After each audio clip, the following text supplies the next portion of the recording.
better daily, where we work hard in our minds, bodies, and our spirits to become 1% better every single day. Download the app and join our Betterment family at betterdaily.live to catch the video version of these podcasts. Here's your host and my dad, Alex Van Houten.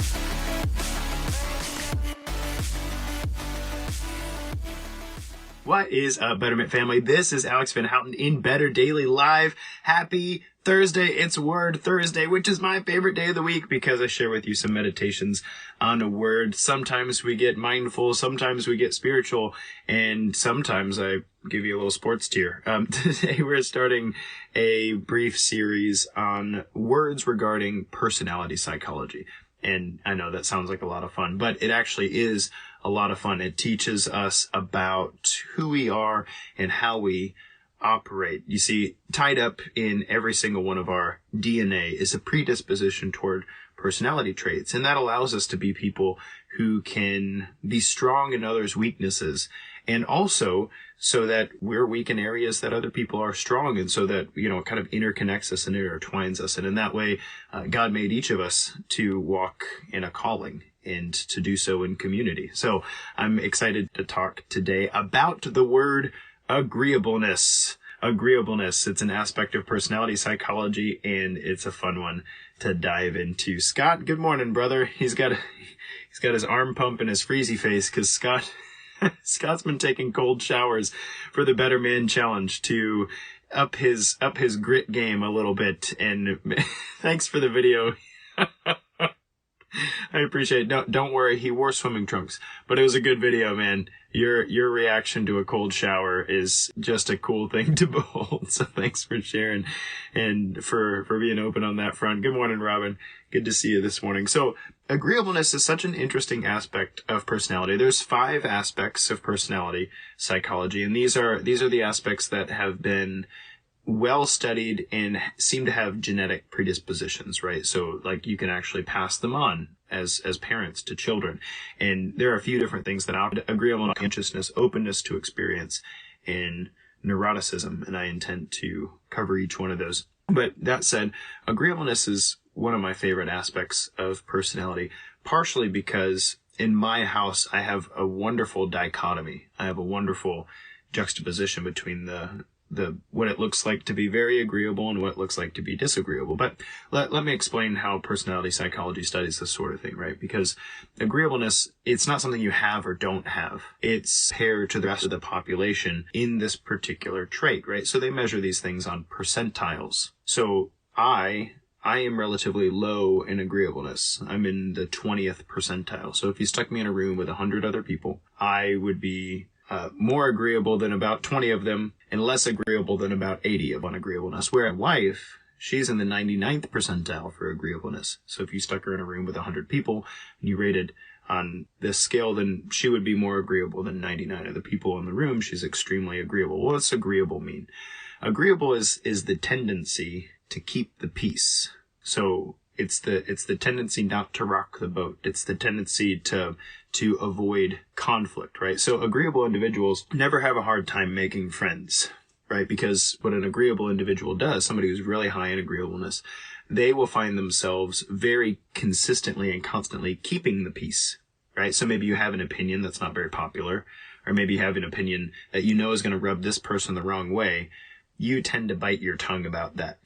And so you'll smile and nod and you'll listen to what this other person has to say, and you're not going to rock the boat because, hey, it doesn't really matter that you don't say the hard stuff out loud in your mind. Not because you're avoiding it, perhaps. Like, that's one of the dangers of being overly agreeable, is that oftentimes you'll find yourself keeping the peace and maintaining, the tranquility of the room and updating relationships and being there for everybody, but not feeling like you've been taking care of yourself. In fact, very agreeable people tend to be extremely selfless. So Robin says, I'm an agreeable person.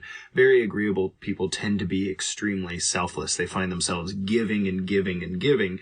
And that's great. It's such a wonderful thing. I'm so thankful for my wife's agreeableness. At the same time, that said, I, as her husband, being quite a bit lower on the agreeable scale. I'm not a 0, but I'm pretty disagreeable. And that means that oftentimes I see her giving and not taking for herself. And I don't mean like selfishly. I mean recharging and getting to say what she needs to say. Like an argument between my wife and I, it's more like a discussion, but whatever. Married couples, good marriages, you have your spats. And an argument between my wife and I have to be careful as a disagreeable person, on the other side of the spectrum, because I don't have a problem stating my opinion. I don't have a problem saying it out loud. And it's important for me in a discussion with my wife to really draw out her opinion and give her the space in whatnot to really say what she needs to say, right? I can say, I know you're not okay, and I don't want to steamroll you here. So I really want to hear what you think about this. And I have to be really conscious of that as somebody who's lower on the agreeability or agreeableness scale, because I just don't think like that. I don't want to steamroll you. Somebody who's low in agreeableness, maybe they would think that way, but I prayerfully and very humbly am trying to make the best of my personality here. I expect that if you have an opinion that's different than mine, then you'll just say it. And it won't hurt my feelings. Like we can have it out and may the best opinion win, right? But in my marriage with my wife, who's a very agreeable individual, if I don't give her the space and draw out her real opinion about something, and if I don't honor that, if I don't take the time to humbly listen and not argue with it, just let it be. If I don't do that, then what's going to happen is, I'll get a smile and a nod, but, a couple weeks later, it's going to be a problem. Not because my wife is underdeveloped in that case. It's just that when you're a highly agreeable person, one of the things that happens to you regularly is you kind of get walked all over, because it's difficult for you to approach conflict without it feeling really stressful, without it feeling like it's a bad, selfish, maybe even judgmental way to be. And so agreeableness is a really, really powerful personality trait. Agreeableness is super helpful when it comes to working with children, when it comes to winning the trust of other individuals, right? Agreeable people tend to be the person, if you're agreeable, Robin says, I'm agreeable. If you're agreeable, you find people telling you all their problems. Yeah, it's almost like you have it stamped on your forehead. Tell me all your problems. I'll listen and I care very much.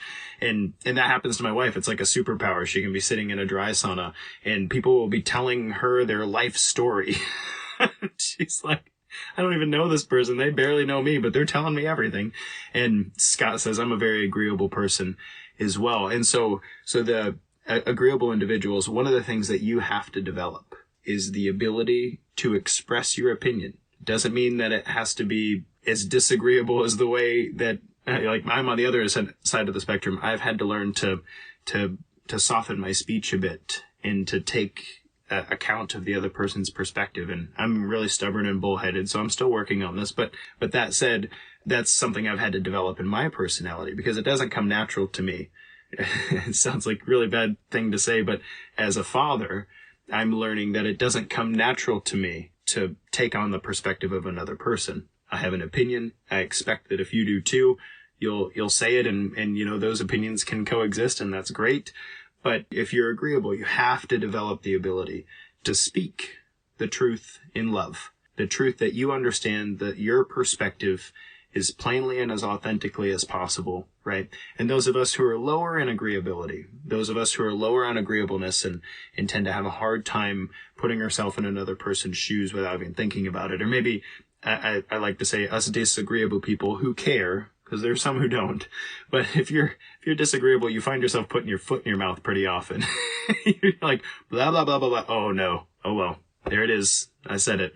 I said the thing. So, if you're disagreeable, my encouragement to you is learn to listen. I'm still working on that, chief among the sinners here. But learn to listen. And if you're agreeable, learn to speak, because your perspective is highly valued. And sometimes keeping the peace is not what needs to happen. What needs to happen is a perspective of somebody who has heard a lot of perspectives needs to be spoken. And if you're really agreeable, it's hard for you to do that, but it's valuable. So do that. So us disagreeable people, if you're lower on the scale, let's listen a little more. And if you're a very agreeable person, I'd love for you to speak a little more. And that's my challenge to you. Guys, this has been Alex Van Houten on Word Thursday in Better Daily Live. We're going to be going through some of the personality words, and today's word was agreeableness. Whether you're high in agreeableness, low in agreeableness, or right in the middle of the road, I'm really thankful that God made you just the way you are. Until next time, which is tomorrow, Flex Friday, it's just 1%. You got this.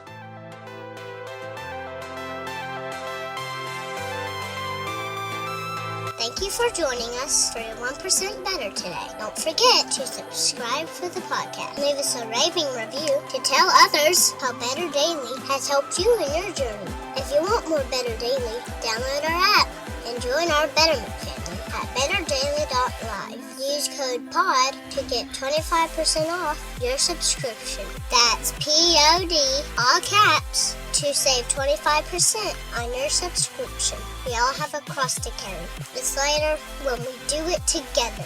Go to betterdaily.live today.